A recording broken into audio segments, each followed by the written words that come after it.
Recording? Okay, you can go. Fantastic. Thanks very much, David. Good morning, everybody. Hopefully you can see my screen okay.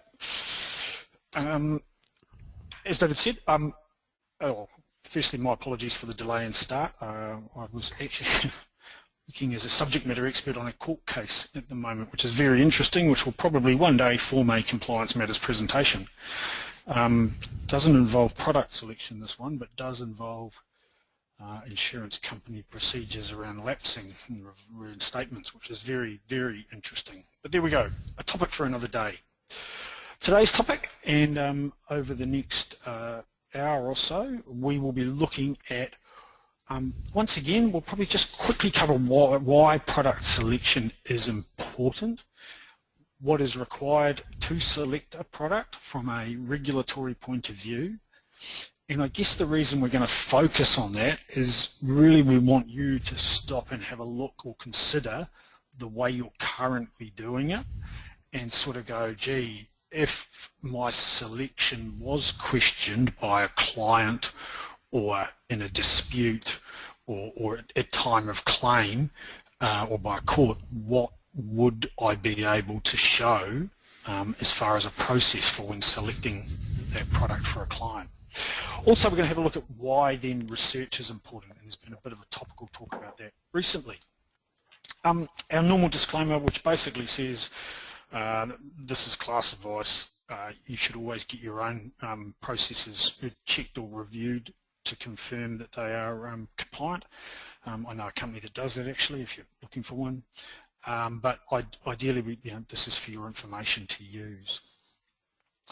So what does our wonderful regulator say about product selection or why product selection would be important? I guess the foundation for our regulations, if you look back as to the intent of the Financial Advisors Act, was to inspire confidence in investors and investing in capital markets and securities here in New Zealand. But obviously it captures much more than that. It captures all financial advice services, and the regulator has been very clear to state that any financial advisor service, advisors must act with reasonable care, diligence and skill, and not be misleading, deceptive or confusing. So I guess that's the background to the Act. There are now multiple either guidance notes, AFA monitoring results, and also under a topic called care, diligence and skill, further explanation from the regulator as to what their expectations are in specific circumstances. They do definitely talk a lot about replacement business. It's been a focus, and in fact as recent as yesterday the CEO of the FMA presented at the Institute of Financial Professionals here in Auckland. I was lucky enough to be at the session in the morning talking about the Financial Advisors Act review, which is due next year. Actually talking about the review as to what people thought would likely be reviewed was quite an interesting topic. In fact, Massey University are going to probably put an article out based on the discussion.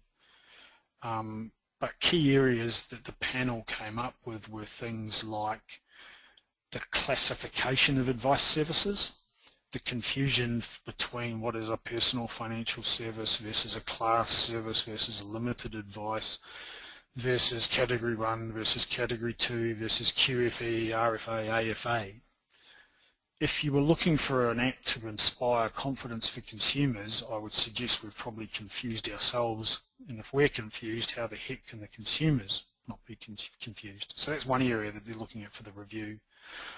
Another area was also the disclosure, and how, in fact I made the comment that it would be very unusual going to any other professional service whereby they handed you a form, and I used the example of a doctor for a prostate exam.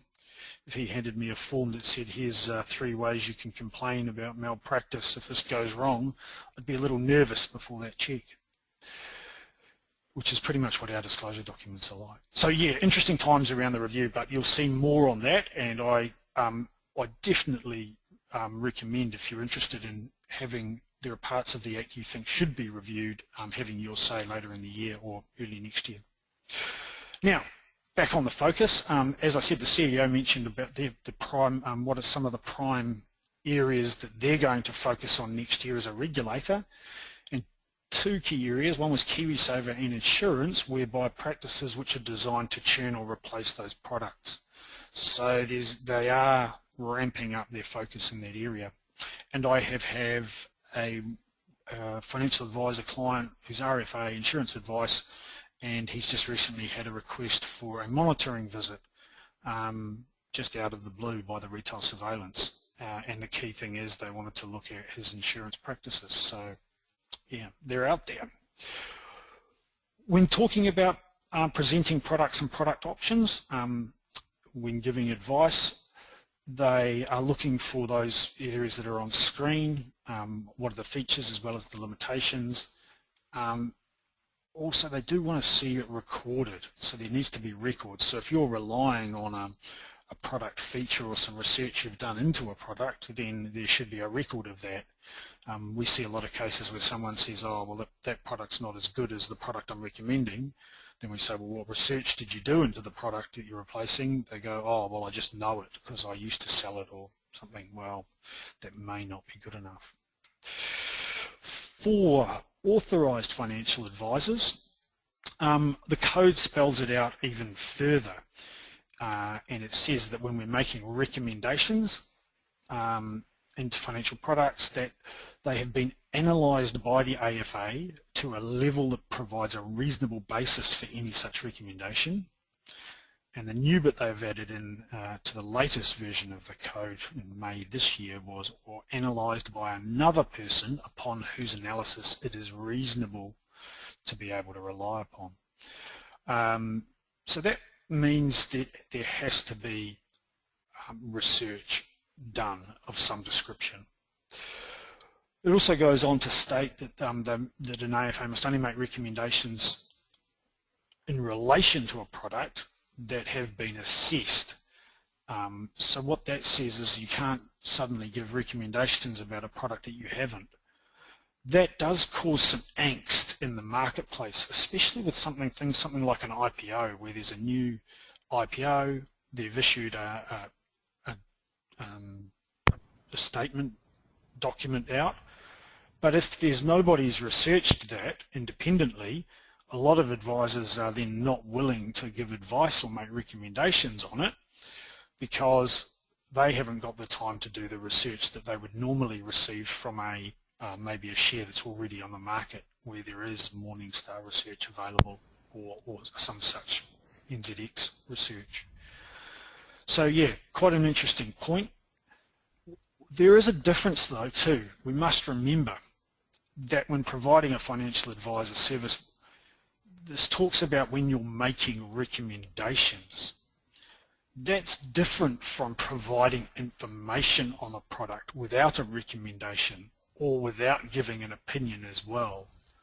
I do note that in some cases that we see financial advisors sometimes stumble on saying, well, I can't give advice on it, therefore I'll limit it out.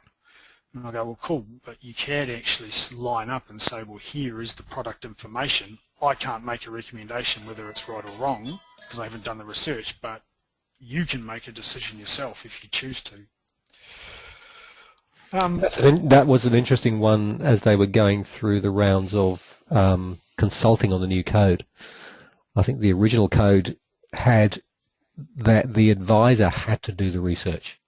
That's exactly right, David. Yeah. So basically, it implied that you had to have done the research, and that was like, well, hang on, I can't go and look through the 35 companies in the Global Equities Trust and see what their management are doing. So how can I do that?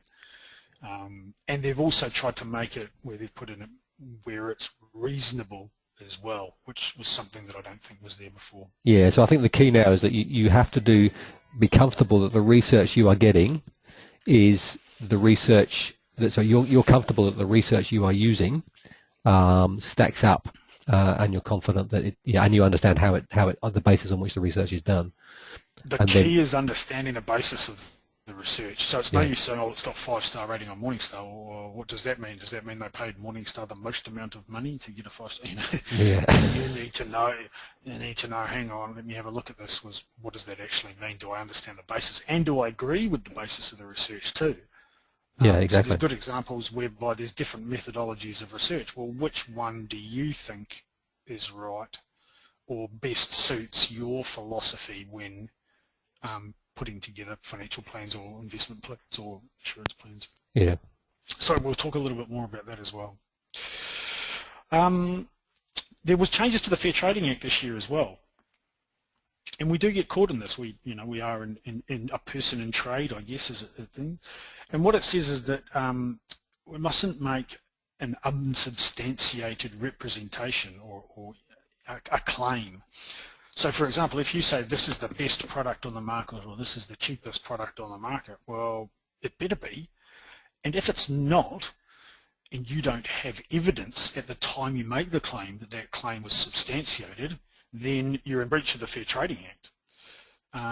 And the basis of the Fair Trading Act is similar to the basis of the Financial Advisors Act in the fact that you're not being misleading and or deceptive. So you could be caught almost in a double whammy if the lawyer did try to go somebody making a claim about a product, an investment, or a mortgage, or whatever it happened to be, if they thought you were making claims about a product that weren't correct. So something to watch out for. The Commerce Commission, they run the Fair Trading Act, not the FMA, but there is some really good guidance on there around how to help with the Fair Trading Act, also with talking about unsolicited marketing as well for those of you who do telemarketing or anything like that. Now, because this is part 2 of the product selection process, should we just ask a quick poll question? Do you have in place a provider selection process? So I just want to see where we're at from an audience with us today. Do you have in place a provider selection process? Because that will help me as I go through that. So I've launched the poll. So those of you familiar with this, we will you give an opportunity to vote yes or no, and give it a couple more seconds. And there's only half the people voted so far. Oh, that's it. 70% voted. We've got another 5 at least people that need to vote. Okay, I'll count down. 10, 9, 8. I think we need the music, don't we, Barry? 8, 7, 6, 5, 4, 3, 2, 1. Let's close the poll. Close the poll, and let's share the results. So of the people who responded, there was about 20 of them people who responded. There are 57% said yes, they do have a product provider selection within the business, cool. And 43% said no. Right. Okay, great. Okay, so that just helps me with the next section about what we say when we're talking about product selection. For those of you who did miss the last one, when we talked about provider selection, what we basically said there was that there is a universe of products that you potentially have available for the financial advice you give. And there's a couple of ways to handle that, is that you can say, I've got the whole market at my feet and I can place you anywhere. So some financial advisors who maybe use a wrap account for investment advice might go, yep, I can put you in any managed fund or any share or any bond or anything. And that's how I'll always start with that universe before I put a portfolio together. That's pretty rare. It's the same with insurance advice. You say, well, I've got access, I've got agencies with all the insurance companies in New Zealand that will give me an agency, and there might be 8, 9, 10, 11 of those that they're able to do that.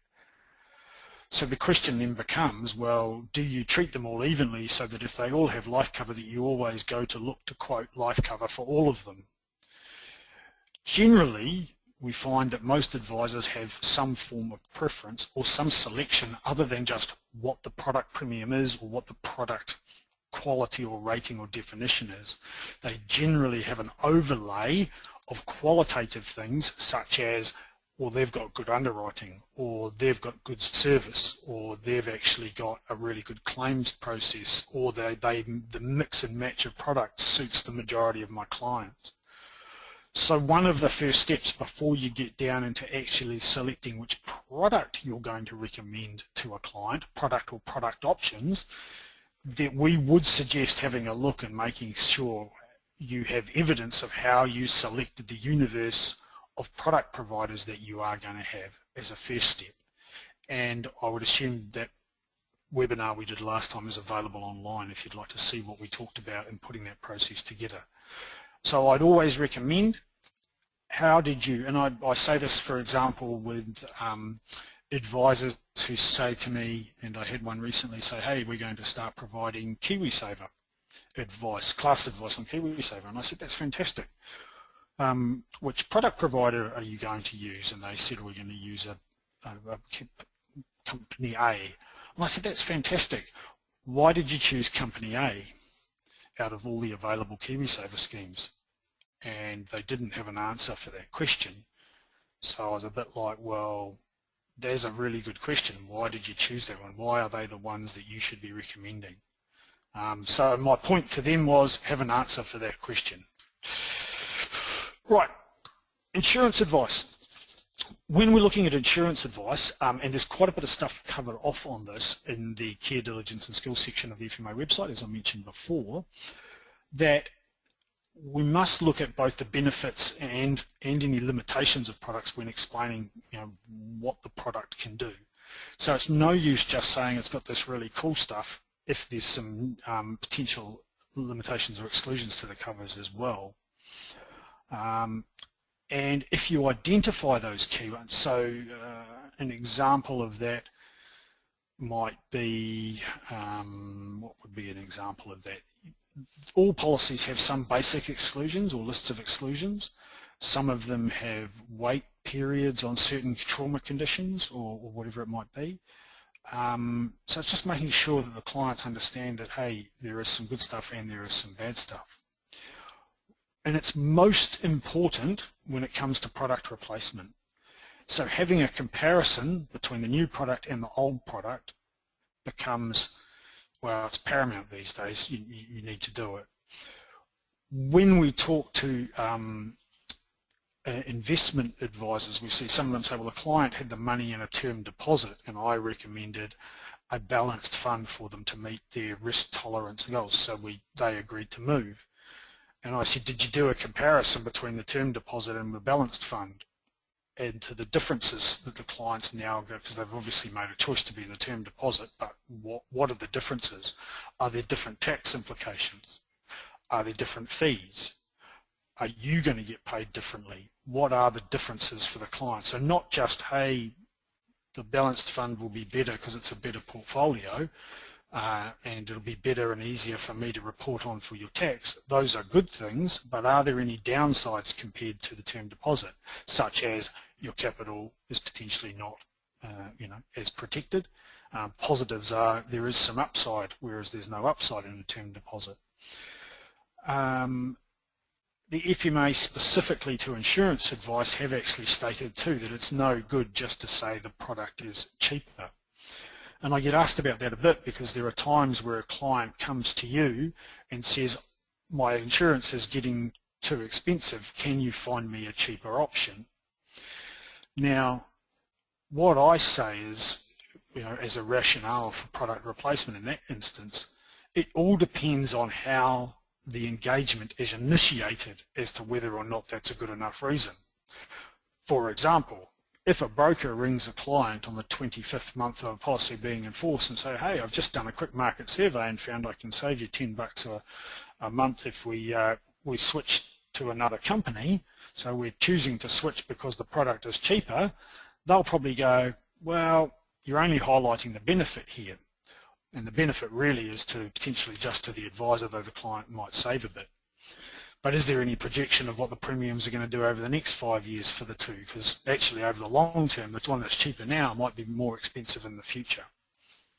So there's an example, whereas if the client has come to you and go, look, I don't want any other financial advice on needs or suitability or why I've got the product, I just want you to find me a cheaper life cover, then obviously replacing because the product is cheaper would be a valid reason. So, with all that in mind, what we're trying to do is to show in our files evidence that we're basically putting the client's interest first when making any recommendations or giving opinions. Some important considerations to think about, so rather than concentrating on what the electoral law says, is think about it from a balance point of view. So does your advice have balance? Is there that quid pro quo? Well, this one does this, the one you've got does that, and here are the pluses and the minuses and any conflicts of interest. So ways to do that is using standardized comparisons. So if you line up products, and I think tables are almost the best way to do it. What are the differences between the two products? The good ones and the bad ones. And in some cases I've even said where you don't even actually, if you're not sure whether it's better or not, then don't make a recommendation to move. You might just say, here are 3 options. Remembering that when you recommend a product, it may not just be for the product rationale, it also might be because of the underwriting or because of the claim service or because of another reason. I've seen files where clients have said, I want to go with the green company because I live next door to the CEO. Now, that's not a valid reason for an advisor to make a recommendation to move the product, but it's definitely a valid reason for the client to make a decision to move the product. They can make dumb decisions if they want. Obviously, we need to point out if there's any risks to that advice, but hey, that's clean. The other key thing with that is making sure you do keep copies of comparisons on files. So if you're not sure about that and whether or not you are doing a comparison or researching it, we'll talk a little bit more of that, but do keep any copies of comparisons that you do. The other thing is suitability. Always look to link the product that you're recommending, whether it's a mortgage, whether it's an investment, or whether it is an insurance policy. How is the product you're recommending suitable for that client's needs and circumstances? So to be able to show whether you know that it's suitable for them or not is that you need to have the facts relevant to the advice you're giving and to be able to understand the client's situation and what they needed or what they wanted, is depending on which way you're doing it. If you have a standardized process for developing those recommendations, then it also means that you're not biased or you're not just picking and choosing per client. You're actually going, this is the process I use or develop. So for example, we have investment advisors who choose maybe their own conservative, balanced and growth type funds, but they don't just automatically go, oh, you've done a risk, we've done a risk tolerance, so you're balanced, I'll put you into balanced. They actually stop and go, well, hang on, let's have a look where you're at now. Oh, you come out as a balanced investor, but because you own so much property already and you've got some direct shares, we actually think we'll use our conservative fund to suit your needs, because that then gives you a total portfolio that is a balanced approach, even though you're in our conservative fund. So that's talking about how you tailor the product and the features. A lot of the times we see advisors say, well, I recommend that everybody should be in an agreed value income protection, and then all of a sudden they almost stop evidencing how that agreed value is appropriate for each and every client that they look to recommend it to. Mortgage products. We've just done some work with Keeper and the mortgage products documentation process, and that was really interesting because we sat with the advisory board for the home loan group and actually talked to, so I think there was 8 companies involved in that. How is it you end up selecting which either provider and or mortgage product that a client ends up taking? And there seems to only be really 2 clear steps in the process. The first step is, well, which provider are we going to apply for the mortgage to see whether or not we then can get the mortgage? And because at that time, so the things they're looking at there are, well, what data can we do to qualify or find out which providers the client qualifies for? So it needs to show, well, how much lending, how much assets and liabilities, what's your statement of position, how much do you want to lend, for how long, what's it for? Well, based on that criteria, here are the providers we have available to us. And then you might say, but we have a preference for this particular company, or they may say, I don't want to deal with the yellow bank, I'm happy to deal with the red and the blue one. Great, so that comes into that decision. But we need to be able to provide evidence of how that decision was made. Also, it might be that there are particular rates or specials on with a particular provider that makes the choice. So, an example of where that might not quite go right could be that there's a particular company maybe offering renewals now on mortgages. And so all of a sudden all your clients get recommended to that one company because they offer renewals, then, well, hang on, if you've got access to all these providers, is the only reason you're going to that provider because it's in your best interest, not the client's best interest, then you need to show why it was in the client's best interest first. An interesting question, Barry, from Christopher Gannon. He says here, if a wife has a health policy with a particular company and the husband wants health insurance, is it enough just to add him to that policy, or do you think it's a case for having to qualify other alternatives as well? That's a very good question. Okay, first off, the first question is, what is your proposition that the client thinks you do? So if your proposition is, we're insurance advisors and we're not aligned, so we've got access to several health providers, and the client knows that, then you might say, hey, look, we have access to that. Your wife is already with this one provider. If you think that provider provides a suitable option, you can say to the client, do you have a preference to be on with the same provider as your wife, or would you like us to look at the best solution for you? So it's really up to the client to determine what service they want from you, so you can give them the option. And the good thing is you're not making a recommendation either way in that case. You can say, hey, look, we can either go to market and I can make a recommendation on a product suitable for you, or two, you can just go with your wife. Then if he does say, yeah, I just want to go with my wife, and she's with a provider who you wouldn't normally recommend, you go, just be aware there are products that do these different things out there. So this product does have some limitations in comparison to the other ones we have. But you're still happy to make that decision? If they are, then that's their decision. So hopefully that sort of says how that can be right, but you need to evidence we help them make an informed decision to do that. We just didn't do it. Because if it, and I sometimes see client wanted health insurance, we put them on the wife's policy and that's gone straight through. If that's what the evidence or the documentation shows, it may mean that it looked as though that you recommended that that was the best solution for the client, rather than, well, actually we provided information to the client and they selected that option, we didn't recommend it. Two different things. So once again, it boils down to evidence, doesn't it? Documentary evidence that that discussion has taken place.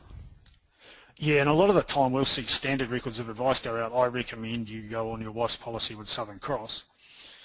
You know, and of course then they have the claim or whatever, or then some other smart ass says, why would you go to Southern Cross? You should go with one of these other companies because they've got non-pharmac or da-da-da, and you go, oh gee, you didn't tell me that. And you go, well yeah, I did. Well, it doesn't say that. Your record of advice says you recommend I join my wife's Southern Cross policy. And you're like, oh, damn, my template's let me down because that's not what I actually said. It's just that that's what my standard letter says when I do that. Yeah, yeah. So really, really important. The evidence of how you helped them make an informed decision is important, and that's what they're saying. What are the limitations and benefits of taking that action?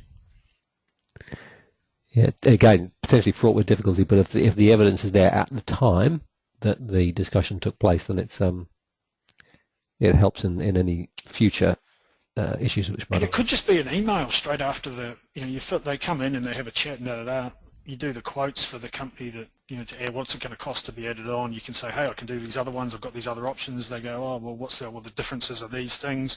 No, I'm happy to go ahead, cool, fill out the form, we'll add you on, see you later. And then afterwards an email going out, hey, you came in, we discussed the options, we could have gone to market on this, and there are differences because some do non-Farmex, some don't, some have this higher amount, some don't have a schedule, some do, blah, blah, blah, blah, blah. But at the end of the day, you decided that you were just happy to join your WISE policy, understanding that there are some limitations to that compared to the market. If you've got that in an email back to them afterwards, we're done. We've got evidence that you had that discussion. Yeah, that's all you need. Yeah. Cool. Thanks, Barry. Cool.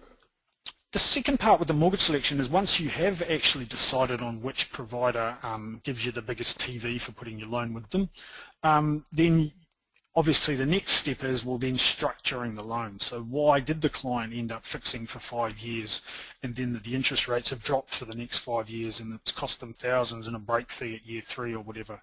So we do need to show in evidence why we ended up structuring it the way we did. Is it the way you recommended, or is it the way they decided, and what information did you give them to make that informed decision? So those are the two key points we saw in the product selection process for mortgages. Here's a poll question for you.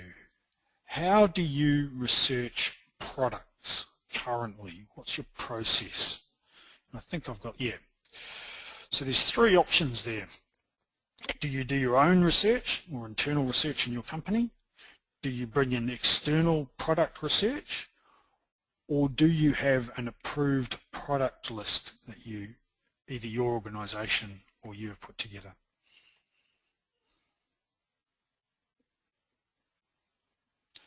So David's just opening the poll. Let's launch the poll. Yes, sorry, I was on mute for a second. That's all right. Okay.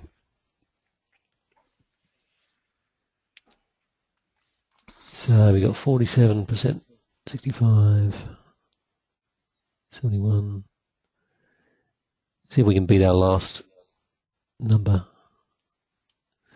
Okay, we'll close the poll and share the results. So the result is that 27% do internal research, do it yourself. 60% use external research, which is interesting. Cool. 13% use an approved product list, and 20% use none of the above. So it'd be interesting to know what the none of the above, what they use. Okay. Yeah, that would be interesting. Okay. Cool. Well, they'll definitely be able to. What would you use then? Oh, they may have one product provider, so therefore. So you potentially could have it where you've selected a preferred product provider, and whenever a client comes to you with existing product, you go, I don't offer advice, I don't have the knowledge or skill to do it, so it's out of scope. I can give you this product from this product provider and put a plan around that if you want. So yeah, you could do that. And then no research is required. And then you could be a tied agent, which is fantastic. Okay. Do-it-yourself internal research.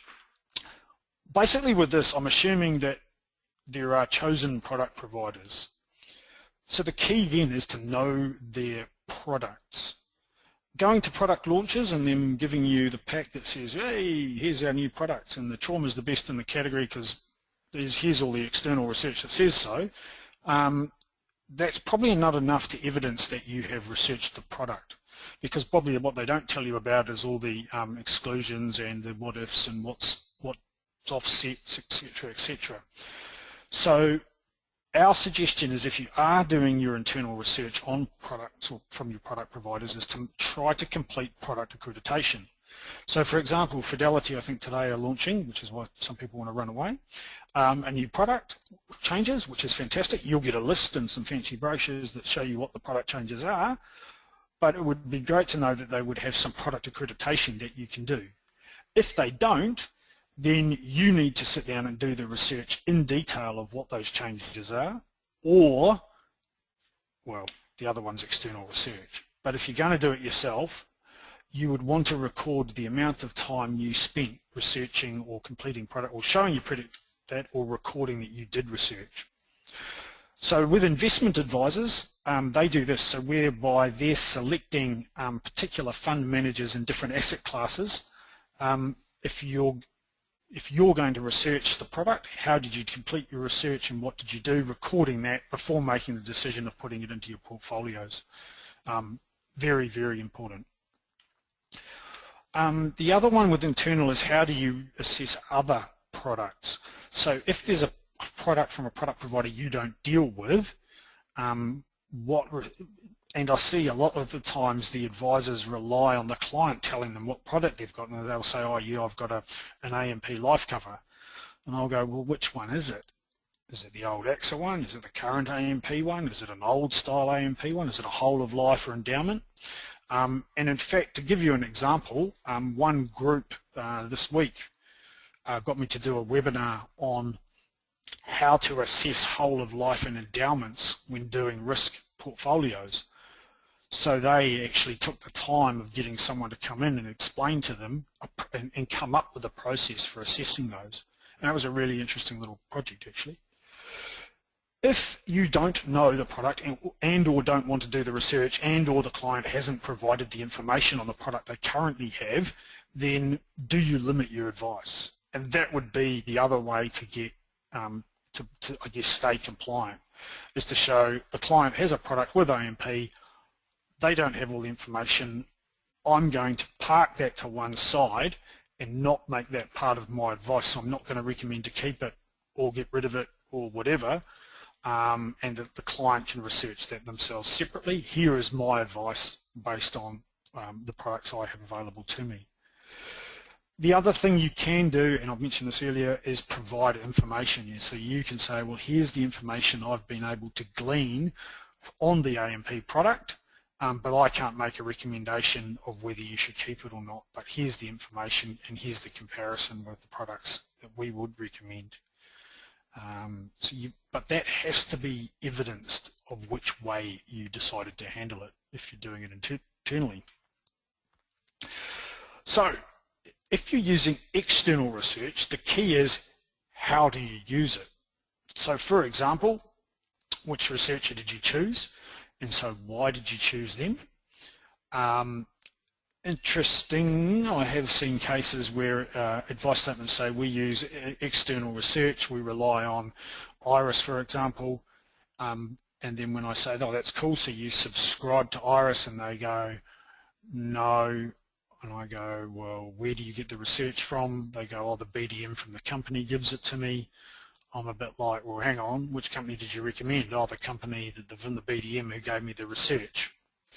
That's probably not quite right, I would suggest. They might sponsor your research, but even then, if they're the ones coming out tops, why wouldn't they? The next thing is how do you record your user? In one court case, an advisor relied on the fact that he said, well, the research in 2004 showed that company A was better than company B, which is why we recommended it. He said, okay, well, let's have a look at the research. They were only able to provide the 2012 research, not the 2004 research, and the 2012 research showed that it was better, but that wasn't the research they relied upon. So with the current laws, the Fair Trading Act and the claims that they were making, if it was proved that they didn't have the evidence at the time they made the claim, then it's potentially misleading. The key then also is if you're going to use research, are you always going to end up providing or recommending products that are A+ rated? And I would say, or the cheapest, for example. If you're going to do that, then I'd say you could be all over the place with your advice depending on the products you choose and the product providers you have.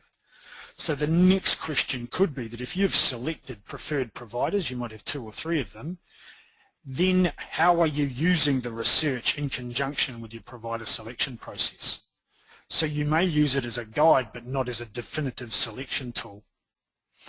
Also, you need to think about what are you doing about products that are outside research, and I do know a lot of advisors talk about business insurance products being outside a lot of research. Let's look at an example. of a research, and I've just picked on Quote Monster only because I like Russell Hutchinson. They've got a research approach which is a little bit different than others in the market. So what they do is they look at it, the research, as relevant to particular clients or client types or occupation types.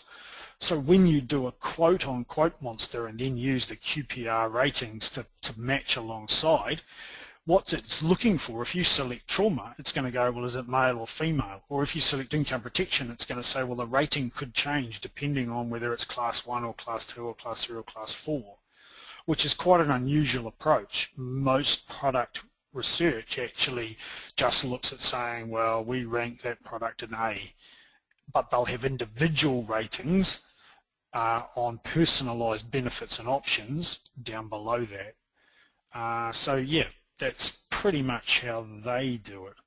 The bit about them being independent, what that means is that the product providers don't pay them to do the research on their products. They actually just research them and obviously charge for it through their QPR charges.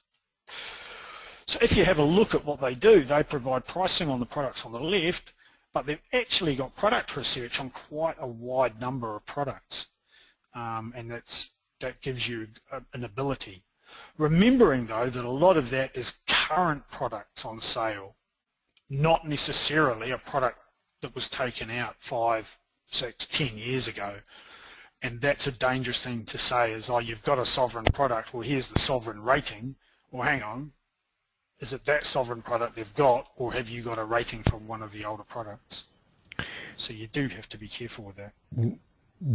Gary Hemmings raises an interesting point here, and it's a very valid point. It says, when are the authorities going to issue a list of what we can sell? Under the theories around using research, some products clearly are shown to be superior to others, but all products are legally in the marketplace.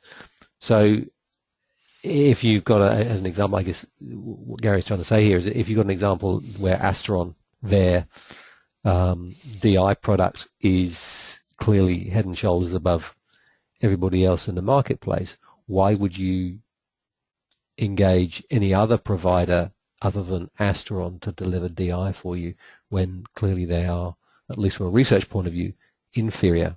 And that's just an example. I'm not saying necessarily that's a good example. Yeah. So yeah, so what you've got there is a product that has been rated against its peers.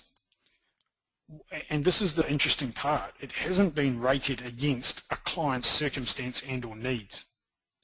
So there may be features of a product that is rated below the Astron product that are better for a particular client.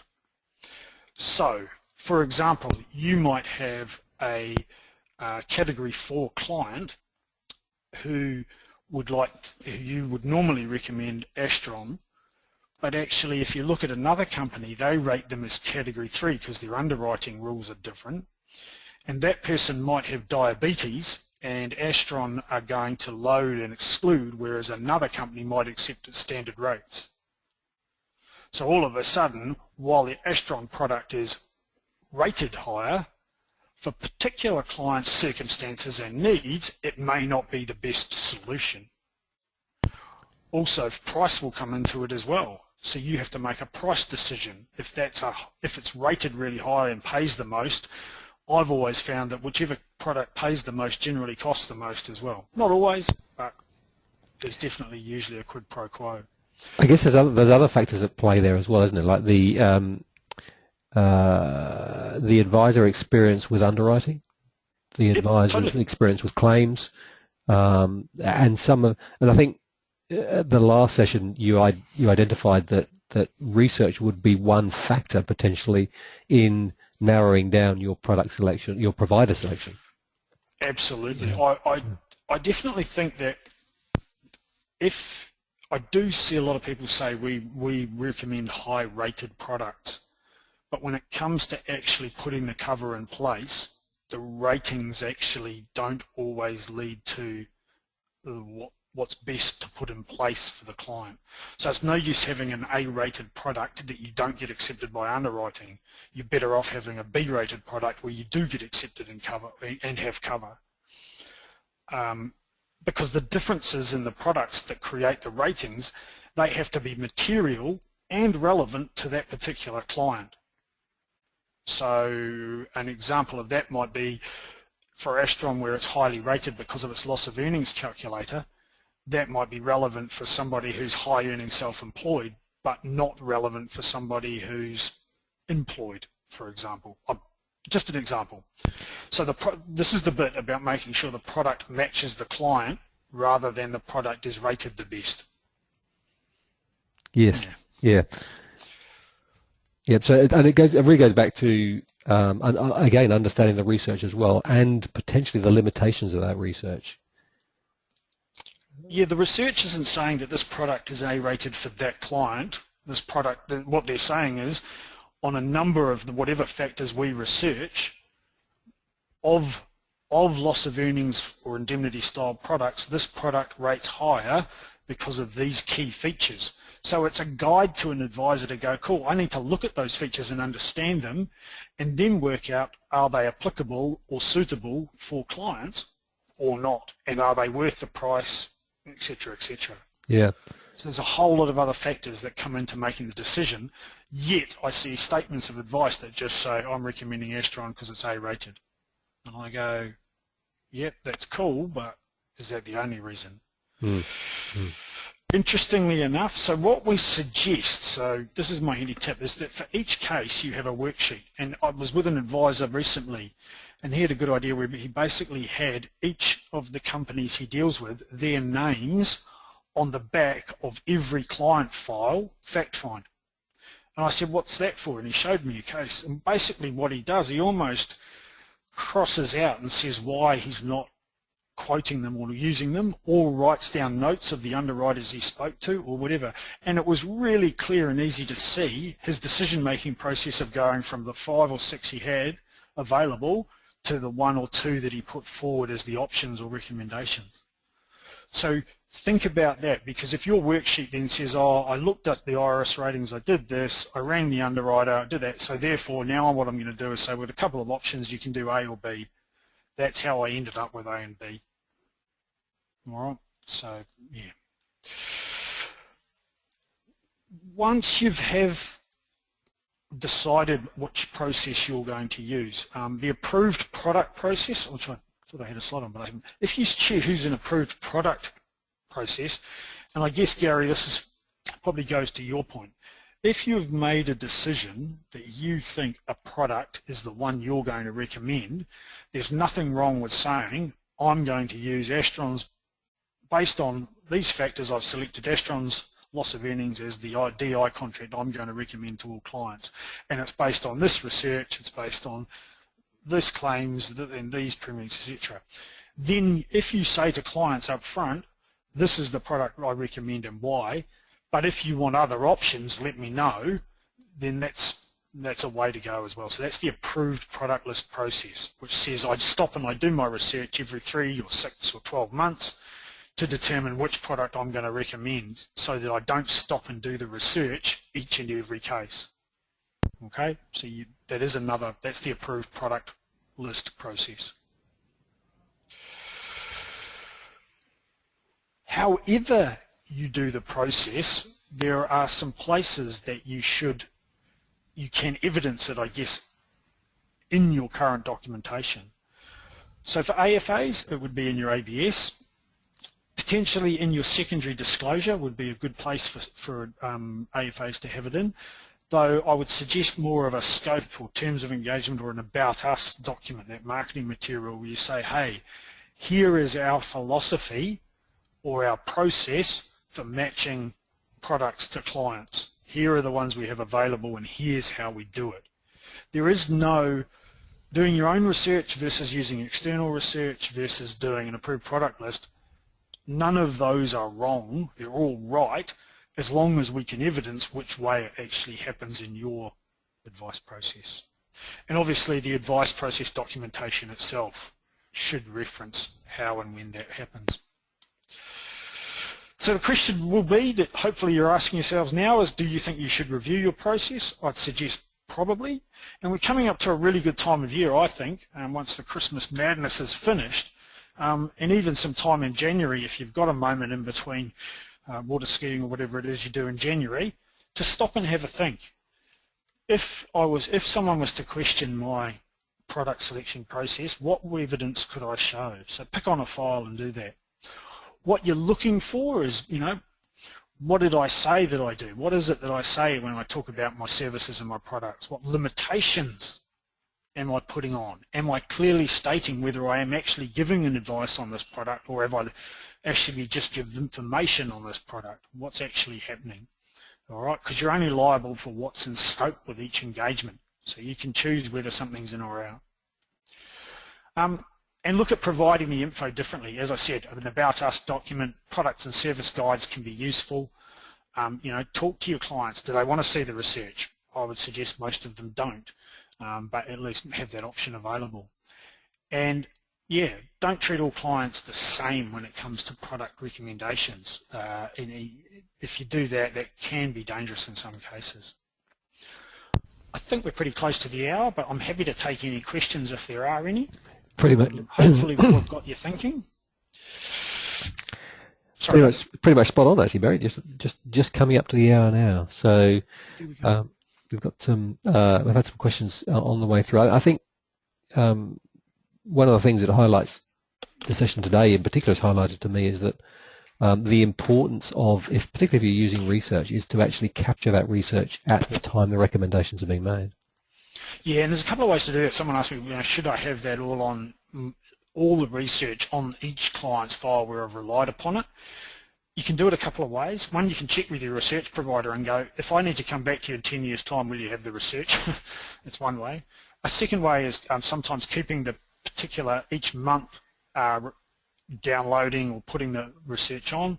Obviously, the other way is to whatever research you relied upon for a particular case. So for example, with Quote Monster, you would, because it's personalised research, you would want that research report out in each case that you were relying upon and filed. And luckily most of them can be done in PDF or electronic format, so you don't have to print it out and stick it in the folders. Yeah, and just attach it to the client record in relation to Yeah, absolutely. And it would be the same with the Morningstar ratings or anything with the investments. With the mortgage ones, probably a little bit more difficult because there are changes to their qualifications of what's available and what's not. So yeah, you just want evidence of what it was that made you go to that particular mortgage provider in the first instance. Okay. Carol's got a couple of questions come up. Carol, first, she says, I just need to expand my window to be able to see this. She says, I make a different advice offering depending upon whether the client is prepared to pay for a comprehensive report. If they're prepared to pay, I give a full analysis of available products that I am able to recommend. If they don't want to pay, I offer to make a recommendation of one or two products only based on my estimation of the best product for them. Is this okay? So what's your views on that, Barry? Yeah, look, that's the idea between by differentiating the service you're providing for people.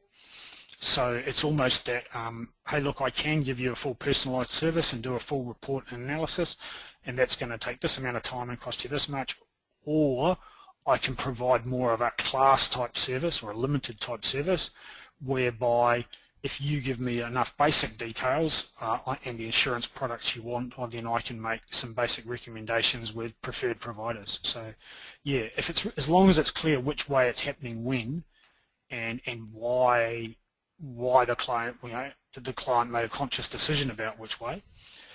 Though you do have to watch it as an AFA, because it needs to be a client-led limitation rather than an advisor putting up a barrier, i.e. cost, to make that a limitation. So suitability of the service is still the AFA's requirement, not the client's requirement under law. So and I guess to some degree it also boils back to your mantra is, did you do what you said you would do? Absolutely. Yeah. Yeah. Yeah. But Okay. I definitely think Carol's the premise of what Carol's saying can be done. It will all come down to how it's documented and evidenced. Yeah. Okay. Couple more. Adam Curry said, have there been any cases of advisors being taken to task about an inappropriate product from company A versus appropriate from company B? For example, IP from company A versus IP from company B. Is there any Yeah, there court is cases case or law. complaints? Yeah, Yeah. there is. Local? Yes, New Zealand law. Okay. In fact, I've got a FMA investigation into one right now. So, Right. yeah. Okay. So next year, watch out for my compliance when I give you. Interestingly, the one at the moment is the fact that a client had a full IP cover with Company A. They, as well as some life cover. They saw an advisor. They did a full plan for them, which recommended life, trauma, TPD, income protection, and mortgage protection. The client implemented the life cover and the mortgage protection only. 12 months later, the client is now, or currently, in hospital with leukemia. They are now complaining that there's an add-on on the mortgage cover not paying out as well as the terminal, as well as the main benefit. They thought it was a plus. Well, they're now saying that the advisor told them that that would pay out as well if it was a critical illness, which it is, whereas it wasn't. It's an additional benefit if the main benefit's not paying out. Unfortunately, the insured's father is a high-ranking professor in law and is now threatening district court just on that, and saying that it was that the decision for not taking income protection and trauma was based on this one benefit, which it wasn't. They're lying, but there's now a fight. Right. That's interesting. I think that answers Adam's second question actually, which is, or have advisors implemented trauma where IP should have been the correct product? So I think it's a similar. We've had one. We've had ones where where TPD replaced income protection, and that turned to custody, as you can imagine, because they're quite different definitions. Absolutely. And also went from level premium to stepped, but didn't tell the client. Excellent. Okay, cool. That's all the questions that have come up, I think, Barry, and we're pretty much spot on time. Thank you for that. Cool. Thanks again for a very informative session. Hope you guys in the audience have found it of value to you and you'll be able to use it in your business. As I say, you will get a follow-up email in the next hour or two with a survey. So if you like the CPD entitlement, then you'll need to complete that. Any questions, feel free to throw them through to me. I will put up the recording sometime next week together with a copy of the presentation. In the meantime, thank you for your time. As I say, I hope you find it valuable. We will and have a very nice weekend.